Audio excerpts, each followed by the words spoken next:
ये सिर्फ एक लड़के के अफसोस की कहानी नहीं है। हर एक सेकंड में 28,000 लोग पॉर्न देख रहे होते हैं। 18 से 24 साल के 70% मेन पॉर्न देखते हैं।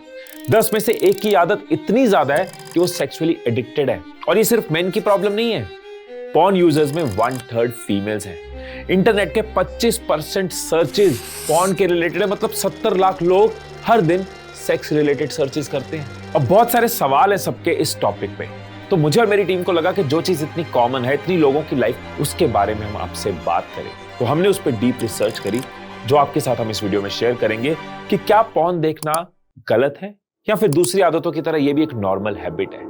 क्यों पॉर्न देखना पसंद करता है हमारा ब्रेन, पॉर्न का क्या इंपैक्ट है हमारे ब्रेन पे, एंड बहुत इंपॉर्टेंट चीज के कपल के रिलेशन पे इसका क्या इंपैक्ट है, हमारी इंटीमेट लाइफ को ये कैसे अफेक्ट करता है। और एक प्रैक्टिकल एंड पावरफुल मेथड भी शेयर करूंगा कि कैसे इस आदत से बाहर निकला जाता है।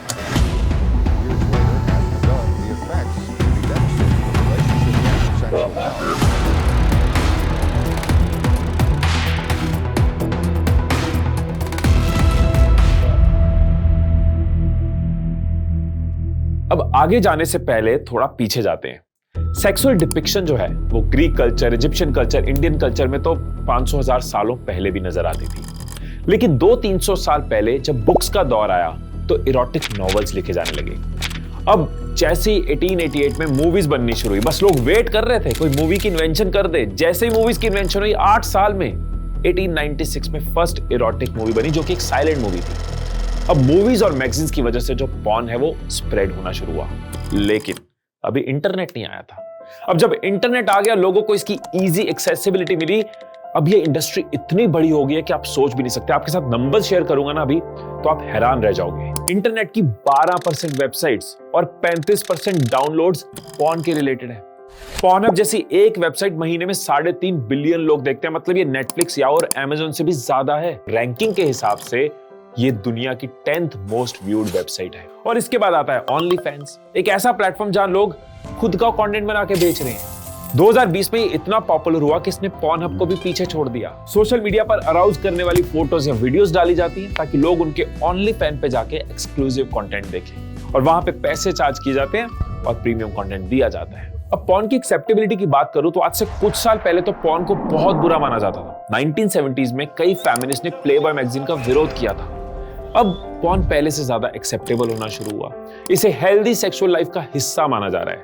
हॉलीवुड एक्ट्रेस स्कारलेट जॉनसन ने एक इंटरव्यू में कहा कि जिस तरह से बाकी चीजों का मजा लिया जाता है, वैसे ही पॉर्न को एंजॉय करना चाहिए। ये मेल फीमेल सभी के लिए प्रोडक्टिव है। कई पॉपुलर मीडिया आउटलेट्स ने तो एथिकल पॉर्न देखने की सलाह दी है। फोर्ब्स और कॉस्मोपॉलिटन जैसे मैगजीन्स ये कहते हैं कि पॉर्न तो एक बेस्ट ऑप्शन है अगर आप अपने पार्टनर के साथ इंटीमेसी और एक्साइटमेंट बढ़ाना चाहते हो। पॉर्न की एक्सेप्टेबिलिटी तो ओवर द टाइम बढ़ रही है। बहुत से लोग अब इसको हेल्दी भी कहना शुरू हो गए हैं। लेकिन इन नंबर्स के पीछे, इस इंडस्ट्री के पीछे जो डार्क साइड है, उसकी बात कोई नहीं कर रहा।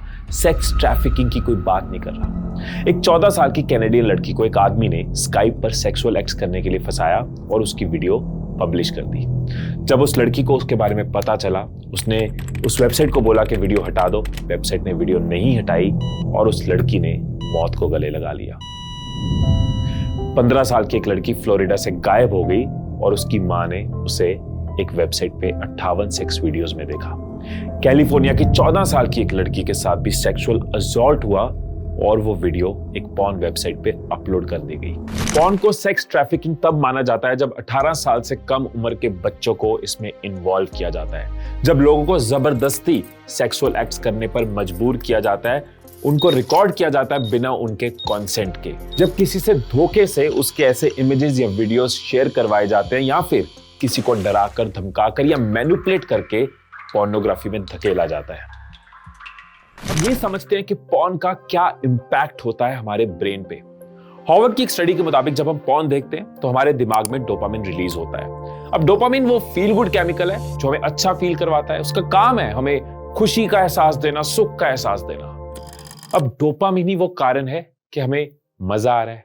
अब जब हमारे ब्रेन को मजा आता है तो ब्रेन को वो मजा बार बार चाहिए, मतलब डोपामिन की डिमांड जो है वो बार बार आती है, वो बढ़ती जाती है। और यही कारण है कि कुछ लोग लगातार पॉर्न देखते रहते हैं, क्योंकि उनको वो मजा बार बार चाहिए, वो डोपामिन का हिट बार बार चाहिए। हार्वर्ड की ही एक रिसर्च में एक एक्सपेरिमेंट किया गया जो बहुत अलग था। मेल रैट्स को बार बार नई फीमेल पार्टनर्स दी गई। रिजल्ट ये था कि रैट्स ने इतनी मेटिंग करी कि वो मरने के करीब पहुंच गए। इससे क्या समझ आता है कि जब डोपामिन का लेवल बढ़ रहा होता है, कई बार लोग उस हिट के लिए, उसको बार बार लेने के लिए अपने नॉर्मल बिहेवियर को छोड़कर ऐसी चीजें कर लेते हैं जो उनके लिए हार्मफुल होती हैं। स्टैनफोर्ड यूनिवर्सिटी की डॉक्टर एना कहती है कि हमारे दिमाग का एक हिस्सा मजा और एक दुख को कंट्रोल करता है। इमेजिन करो कि एक वेइंग स्केल है जिसमें एक तरफ मजा है और दूसरी तरफ दुख है। अब जब हम पहली बार पॉर्न देखते हैं तो मजे वाली साइड भारी हो जाती है, स्केल इम्बैलेंस हो जाता है। अब ब्रेन वो मजा फील कर चुका है, अब वो उसको मिस करता है, मतलब दुख वाली साइड भारी हो जाती है। अब उस दुख वाली साइड को ठीक करने के लिए ब्रेन का मन करता है वापस पॉर्न देखो, वो फिर से पॉर्न देखता है, वो साइड भारी हो जाती है।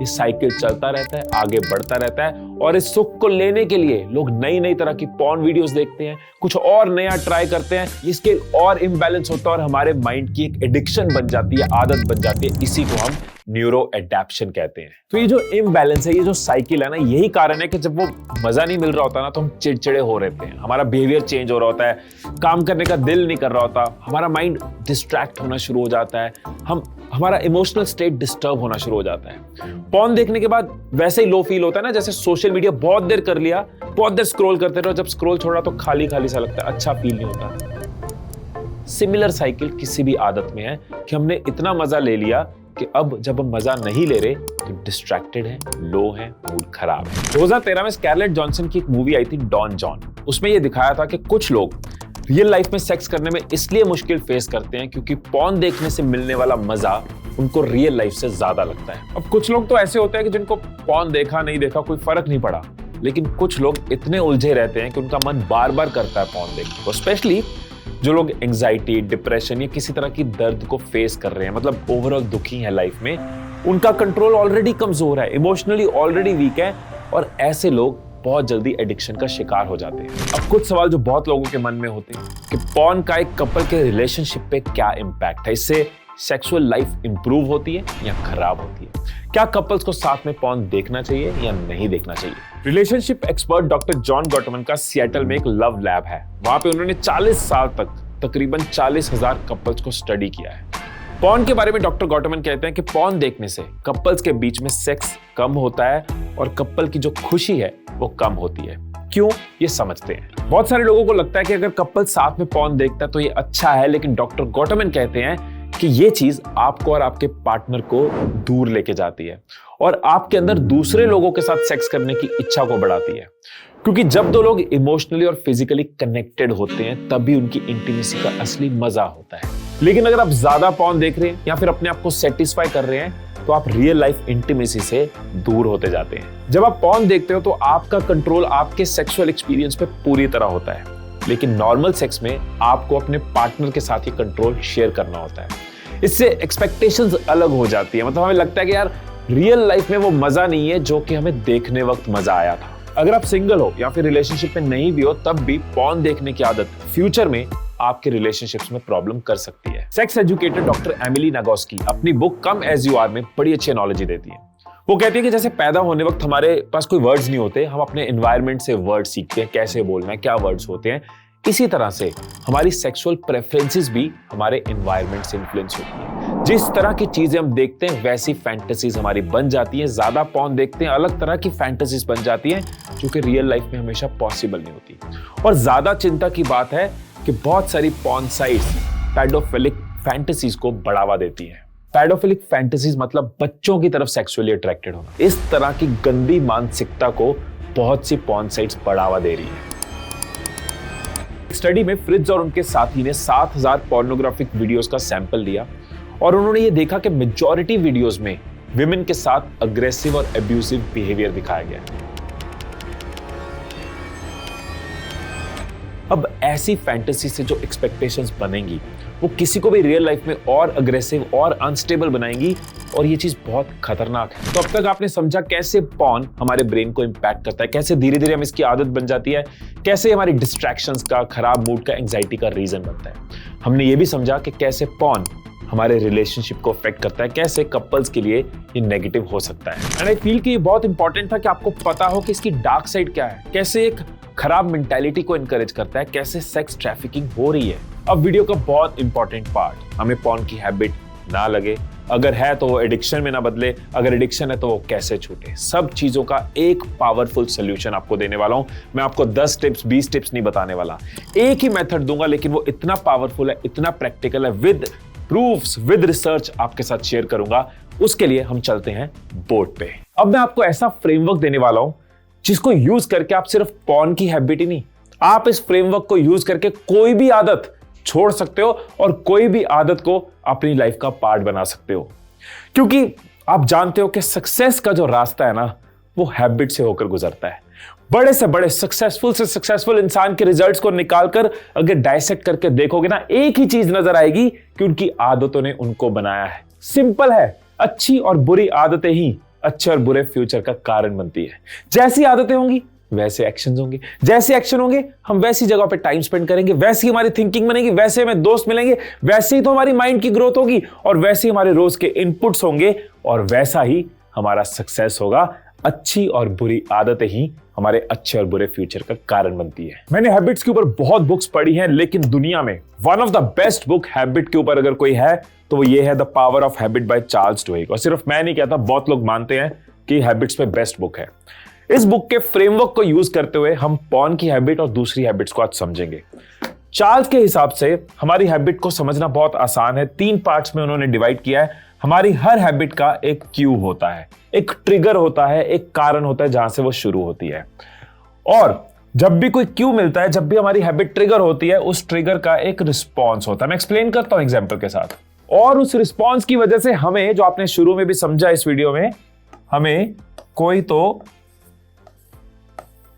रिवॉर्ड मिलता है। बेसिक एग्जांपल लेता हूं, फिर पॉर्न की हैबिट पे आते हैं। कि किसी ने कहा, किसी दोस्त ने कहा, नए नए ऑफिस गए, नया नया ग्रुप बना, किसी ने कहा सिगरेट पीना इज वेरी कूल, किसी ने कहा सिगरेट पीना इज कूल, हमें ट्रिगर किया।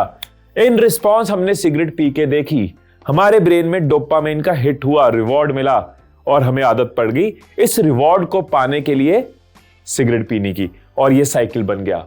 अगली बार उन्हीं दोस्तों के साथ ब्रेक पे गए, वो सिगरेट पी रहे, हमें उसकी स्मेल आई और हमें क्यों मिला, फिर ट्रिगर हुआ और उस ट्रिगर को का रिवॉर्ड लेने के लिए हमारे ब्रेन ने क्या रिस्पॉन्स किया, एक और ले लेते हैं और करते करते एडिक्शन बन जाती है। कोई और एग्जांपल भी ले लेते हैं कि मॉल गए, भूख लग रही है हल्की हल्की और पिज्जा की खुशबू आ गई है, जो भी आपका फेवरेट है उसकी खुशबू आ गई, वो क्या है, ट्रिगर। ब्रेन को क्या चाहिए, रिवॉर्ड, जब पेट भरेगा तो, और रिस्पॉन्स क्या है, हमने पिज्जा खा लिया, हमने जंक खा लिया। अब इसी तरीके से हम पॉर्न की या मास्टरबेशन की हैबिट को समझते हैं। रिवॉर्ड आपको क्लियर है, कर चुका हूं शुरू में वीडियो में, कैसे हमारे ब्रेन को डोपामाइन मिलता है। अब हम पहले क्यूज और रिस्पॉन्सेस को समझ लेते हैं। अब क्या हो सकते हैं क्यू, याद करो हर किसी के अलग अलग क्यूज होंगे, लेकिन कुछ क्यूज यानी कुछ ट्रिगर मोमेंट्स, कुछ ट्रिगर पॉइंट जरूर होंगे जब आप पॉर्न देखते हो या फिर जिन वजह से आप मास्टरबेट करते हो। फॉर एग्जाम्पल, अकेलापन है, लाइफ में अकेलापन है और वो एक क्यू है, वो एक कारण बन जाता है। या स्ट्रेस है, एंजाइटी है, एस्केपिज्म चाहिए यार, मतलब माइंड में टेंशन रहती है, थक चुका हूं, पढ़ चुका हूं, अब कुछ ऐसा चाहिए कि मैं कुछ पल के लिए दुनिया से बाहर हो जाऊं। ये मेरा क्यू है कि मैं स्ट्रेस्ड हूं, एंग्शियस हूं या बोर हूं या लोनली हूं। ये टाइम भी हो सकता है कि मेरा ट्रिगर हमेशा रात को ही होता है, मैं हमेशा मेरा जो ट्रिगर है वो रात को होता है। उसका क्या कारण हो सकता है कि मैं अपने कमरे में अकेला होता हूं या मेरे बगल में लैपटॉप पड़ा होता है, या मैं रात को इंस्टाग्राम चलाता हूं और कुछ ऐसी चीजें देख लेता हूं जिससे मेरे अंदर अराउजल होता है। वो सोशल मीडिया मेरा क्यू है, वो अकेलापन मेरा क्यू है, वो रात का टाइम। 2-3 ट्रिगर्स भी हो सकते हैं। रात को अकेले कमरे में होता हूं, सोशल मीडिया देखता हूं, वो मेरा क्यू है। अब क्योंकि मैं ट्रिगर हो चुका हूं और मुझे रिवॉर्ड चाहिए, रिवॉर्ड हमें क्लियर है, या तो खुशी चाहिए या एस्केपिज्म चाहिए या हमें डिस्ट्रैक्शन चाहिए, क्योंकि मैं ट्रिगर हो चुका हूं इस रिवॉर्ड को पाने के लिए, तो जो रास्ता है उस रिवॉर्ड तक पहुंचने का वो है रिस्पॉन्स। मैंने रिस्पॉन्स लिखा है बुक के अंदर, चार्ल्स इसको रूटीन कहते हैं, मुझे याद आ गया, वो रूटीन कहते हैं, मैं रिस्पॉन्स कह रहा हूं, मीनिंग एक ही है, जो मर्जी लगा लो। तो रिस्पॉन्स क्या है, रिस्पॉन्स है मेरे ट्रिगर की वजह से मैंने पॉर्न देख लिया या फिर मैंने मास्टरबेशन कर ली। अब एक चीज जो इस बुक में चार्ल्स भी कहते हैं, और मैंने हैबिट्स पे कई बुक्स पढ़ी हैं और ये बहुत इंपॉर्टेंट कॉन्सेप्ट तकरीबन हर बुक में है, कि हैबिट्स को ना सप्रेस करना मुश्किल है। अगर हम हैबिट को सप्रेस करने की कोशिश करें इस तरह से कि नहीं नहीं नहीं मुझे पॉर्न नहीं देखना, मुझे पॉर्न नहीं देखना, मुझे पॉर्न नहीं देखना, ट्रिगर हो रहा हूं, क्यों चल रहे हैं, अकेला हो रहा हूं, अराउज हो रहा हूं, लोनलीनेस है, डिस्ट्रैक्ट होना चाहता हूं, लेकिन ना मुझे पॉर्न नहीं देखना, मुझे, this is very difficult. Suppression हमेशा मुश्किल होता है, वो अंदर भरता रहता है, एक दिन, 2 दिन, तीसरे दिन, चौथे दिन आप फटते हो, राइट? तो चार्ल्स कहते हैं कि सप्रेस करना मुश्किल है, रिप्लेस करना आसान है। क्यू आपको क्लियर है, रिवॉर्ड आपको क्लियर है। इस क्यू से इस रिवॉर्ड तक पहुंचने के लिए इसकी जगह किसी और चीज के साथ इसको अगर मैं रिप्लेस कर दूं, क्योंकि जब हम सप्रेस करने की कोशिश करते हैं, हम ब्रेन को कह रहे हैं तुझे ये रिवॉर्ड नहीं देंगे, नहीं देंगे, नहीं देंगे, और ब्रेन को रिवॉर्ड चाहिए। ब्रेन बहुत पावरफुल है, वो 2-4 दिन में फटेगा। लेकिन अगर हम कह रहे हैं तेरा ये क्यू है, तेरा ये ट्रिगर है, तुझे ये रिवॉर्ड चाहिए, हम नए तरीके ढूंढेंगे तो ये जमेगा। अब जो सब्स्टिट्यूशंस, जो रिप्लेसमेंट्स आपको बताने वाला हूं, ऐसा नहीं है कि वो बहुत इजी है, बस लैब सुन लिया कल से हो जाएगा। इजी नहीं है, बट इससे बेटर तरीका कोई नहीं है, इससे बेटर मेथड कोई नहीं है, क्योंकि सब्स्टिट्यूट करके ही हम वहां तक पहुंच पाएंगे, एक अच्छी हैबिट तक पहुंच पाएंगे। मुश्किल होगा, इसको आसान कैसे करना है वो भी मैं आपको बताऊंगा, कैसे इसको अपनी लाइफ का पार्ट बनाना है वो भी बताऊंगा। पहले इसको समझ लेते हैं कि क्या सब्स्टिट्यूशंस हो सकती हैं। अगर मैंने अपने ट्रिगर्स को अच्छे से समझ लिया, अगर मैंने समझ लिया कि मेरा जो क्यू है वो स्ट्रेस है, मेरा माइंड स्ट्रेस भगाना चाहता है, पॉर्न नहीं देखना चाहता, उसको स्ट्रेस हटाना है, तो इट मींस मेरा रिवॉर्ड है स्ट्रेस कम करना, डोपामाइन हिट करना, खुशी फील करना। यहां तक पहुंचने के लिए मैं क्या कर सकता हूं? मैं मेडिटेशन की हैबिट डाल सकता हूं, मैं एक्सरसाइज कर सकता हूं उस टाइम पे, उससे भी माइंड में एंडोर्फिन्स रिलीज होते हैं। मैं डीप ब्रीदिंग कर सकता हूं, वो मेरा रिस्पॉन्स हो सकता है। It can be meditation, it can be breathing, it can be exercise. नहीं, स्ट्रेस वेस कुछ नहीं है यार, मैं बस बोर्ड हूं तो कुछ समझ नहीं आता तो फिर यही कर लेता हूं। अरे मैं बोर्ड हूं, मेरे माइंड को कुछ इंटरेस्टिंग चाहिए, ब्रेन की आदत होती है कुछ ना कुछ मिलता रहे, नॉवेल्टी मिलती रहे, ऐसे ही हम जेनेटिकली। तो मेरे को तो बोर्डम हटाना है, उसके लिए जरूरी नहीं ये नहीं है, उसके लिए मैं कोई नई हॉबी डाल सकता हूं। यार ये अपॉर्चुनिटी है। मैं ये बताता हूं, जब हम वर्किंग प्रोफेशनल्स को मिलते हैं, जो लोग 30s में है, 40s में है, वो मिस करते हैं इस चीज को कि यार वो भी टाइम होता था जब हमारे पास टाइम होता था, काश हमने तब कोई हॉबी में टाइम लगाया होता, बुक्स पढ़ी होती, कुछ नया सीखा होता। अगर आपके पास वो टाइम है तो इस रिवॉर्ड तक पहुंचने के लिए ये मत यूज करो, कोई हॉबी बनाओ, बुक्स पढ़ सकते हो, पॉडकास्ट देखने की हैबिट बना सकते हो, कुछ नई स्किल सीख सकते हो। नहीं हिमेश भाई, स्ट्रेसलेस है नहीं, बोर होता नहीं, बट यार अकेला सा फील करता हूं, और उस अकेलेपन को ये चीजें भर देती हैं। किसी और को देख के मैं थोड़ा लगता है कोई साथ है मेरे, मैं इमेजिन कर लेता हूं। तो अगर अकेलापन कारण है तो आप फैमिली की सपोर्ट ले सकते हो, दोस्तों की सपोर्ट ले सकते हो, कुछ ऐसे दोस्तों को कॉल कर सकते हो, ऐसे कुछ ग्रुप्स होते हैं इंटरनेट पे जिनको ज्वाइन कर सकते हो, नए लोगों के साथ एसोसिएट हो सकते हो और उस रिवॉर्ड तक पहुंच सकते हो। ऑफ कोर्स ये मुश्किल होगा, लेकिन इस मुश्किल को कैसे आसान करना है, कुछ चीजें कर सकते हो। फॉर एग्जांपल, ये मत सोचो कि बस आज के बाद मुझे ये रिप्लेसमेंट करनी है, ये सोचो मुझे कुछ टाइम पीरियड के लिए करनी है। अगर आपकी आदत बहुत ज्यादा है, बहुत हैवी है, तो मुझे सिर्फ 7 डेज के लिए पहले ये टेस्ट करना है, 7 दिन का गोल रखना है। अगर इतनी हैवी नहीं है तो 30 डेज, 45 डेज, और अगर 90 डेज कर सकते हो तो बेस्ट है। सिर्फ रिस्पॉन्सेज पे नहीं, ट्रिगर्स पे भी काम कर सकते हो। रात को ट्रिगर हो गया, नहीं कंट्रोल हुआ, दिन में मैं उस ट्रिगर के बारे में सोच सकता हूं, कैसे मुझे वो ट्रिगर अवॉइड करना है। अगर मेरा अकेले सोना ही दिक्कत है तो take it as a challenge कि आज के बाद मैं अपना दरवाजा खोल के ही सोऊंगा, आज के बाद मैं किसी अपने भाई बहन के साथ रूम शेयर कर लूंगा। सो तरीके ढूंढने होंगे। अगर रात को सोशल मीडिया ही कारण बनता है तो दिन में ही सोच लो कि सोशल मीडिया 9 बजे बंद हो जाएगा, क्योंकि 11 बजे जब पीक पे पहुंचा होगा ना ब्रेन, तब सोशल मीडिया नहीं बंद होगा।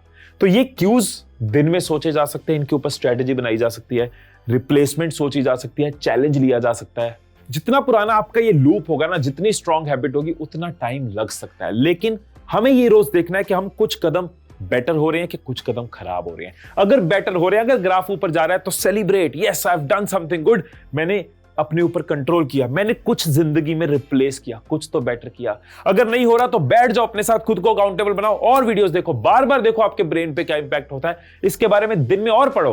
रात को शायद नहीं पढ़ो, दिन में जरूर पढ़ो। फिर मतलब हमें अपने साथ एक दोस्ती करके, अकाउंटेबिलिटी बना के ना ये चैलेंज लेना है और इस चैलेंज को पूरा करना है। सो ये थी मेरी और मेरी टीम की एक कोशिश, उस चीज के बारे में बात करनी जो 70% मेन की जिंदगी का हिस्सा तो है ही, जिसकी वजह से कई लोग अपने टाइम को कंस्ट्रक्टिव करने की जगह डिस्ट्रक्टिव कर रहे हैं, जिसकी वजह से लोग डिस्ट्रैक्टेड हो रहे हैं, मूड खराब हो रहे हैं, जिसकी वजह से कपल्स में रिलेशन अफेक्ट हो रहे हैं और जिसकी वजह से बहुत बड़ी नेगेटिव चीजें भी दुनिया में हो रही हैं। आई होप कि इस वीडियो ने आपके माइंड के होराइजन्स खोले होंगे। अगर आप मेरी 3 आवर्स की लाइफ चेंजिंग वर्कशॉप का पार्ट बनना चाहते हैं तो नीचे डिस्क्रिप्शन में आपको उसका लिंक मिल जाएगा। इस वर्कशॉप के अंदर हम आपको कुछ टूल्स देते हैं, कुछ शीट्स देते हैं, कुछ थॉट प्रोसेसेस देते हैं, जिससे आप अपने अंदर विनर माइंडसेट इंस्टॉल कर पाते हो, जिससे आप अपनी लाइफ किस्मत के भरोसे नहीं अपने हिसाब से जी पाते हो। इस वर्कशॉप को अटेंड करते करते आप कुछ चीजें फील करते हो, जिससे आपकी कंफ्यूजन्स क्लैरिटी में बदलती हैं। आपकी प्रोक्रास्टिनेशन एक्शन में कैसे बदलनी है, उसके मेथड्स इसके अंदर है। कैसे फियर से कॉन्फिडेंस की तरफ जाना है, वो सब इसके अंदर आपको सिखाया जाता है। इसके अलावा आपको हर महीने एक लाइव सेशन मिलता है, हर महीने, क्योंकि ट्रेनिंग ऐसी नहीं एक बार ले ली बस खत्म, वो रिमाइंडर्स जरूरी होते हैं हमारे ब्रेन के लिए। इसके अलावा आप एक ऐसी कम्युनिटी का पार्ट बनते हो, आप ऐसे लोगों के साथ कनेक्ट करते हो जिसमें सब ग्रोथ माइंडेड है। अगर आपके आसपास ऐसा एनवायरनमेंट नहीं भी है तो इस कम्युनिटी में आपको वो एनवायरनमेंट मिल जाता है जहां पॉजिटिव बातें हो रही है, ग्रोथ की बातें हो रही है, एक दूसरे को सपोर्ट करने की बातें हो रही है। और मुझे अपनी वर्कशॉप पे इतना कॉन्फिडेंस है कि हम आपको 7 डेज की मनी बैक गारंटी भी देते हैं। आपको वर्कशॉप अटेंड करें, आपको लगे नहीं वैल्यू नहीं मिली, तो आप अपने पैसे वापस ले सकते हो, नो क्वेश्चंस आस्क्ड। और किन टॉपिक्स पे आपको वीडियोस चाहिए मुझे जरूर बताना। फिर मिलेंगे अगली वीडियो में, तब तक खुश रहिए, खुशियां बांटते रहिए। I love you all.